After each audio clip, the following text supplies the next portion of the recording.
How has this affected your perspective of men and your future relationships?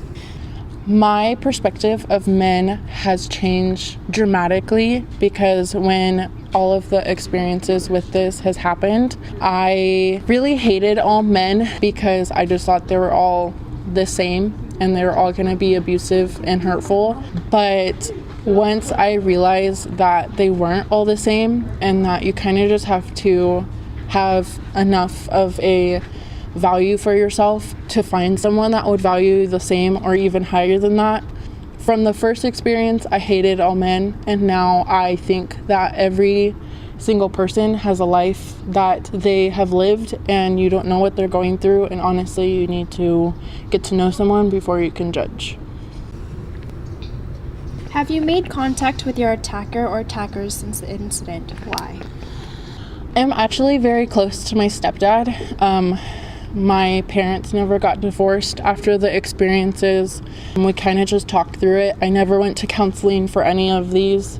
It just having a very big support system through everything and realizing that it was a mistake and that it shouldn't have happened, and my relationship with my stepdad going from hating him to being close to him and seeing a completely different person, and knowing the fact that my stepdad was abused as a kid and didn't know how to deal with kids made a big impact on how I saw him.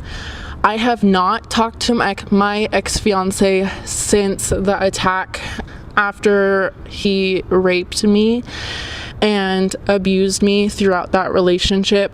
About 2 weeks after the incident, we broke up and I haven't talked to him since. What do I want to let other people know about being a survivor of sexual harassment or sexual assault?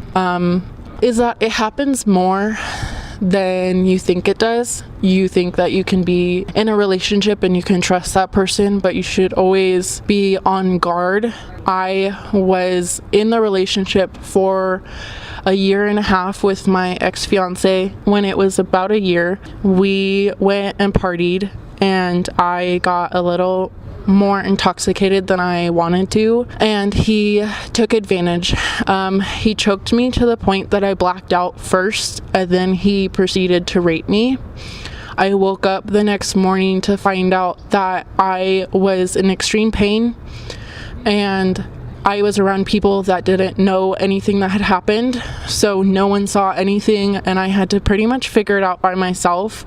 But I had no memory of the thing because I was blacked out. So then throughout time, I never knew that it had happened until about 3 or 4 months later, once I started getting little feelings back and then little images back in my head, because I guess I was conscious, but I wasn't mentally there, that it had happened. So I remembered every single thing, and I remember saying no multiple times and stop, and he just overpowered me completely.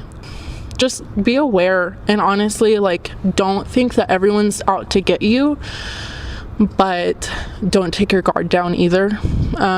Make sure that you're around people that you can completely trust and that you know for years instead of just a couple of months or a year or so, because it makes a big impact. And make sure that there's always a big group around you if you go off or do something on your own time.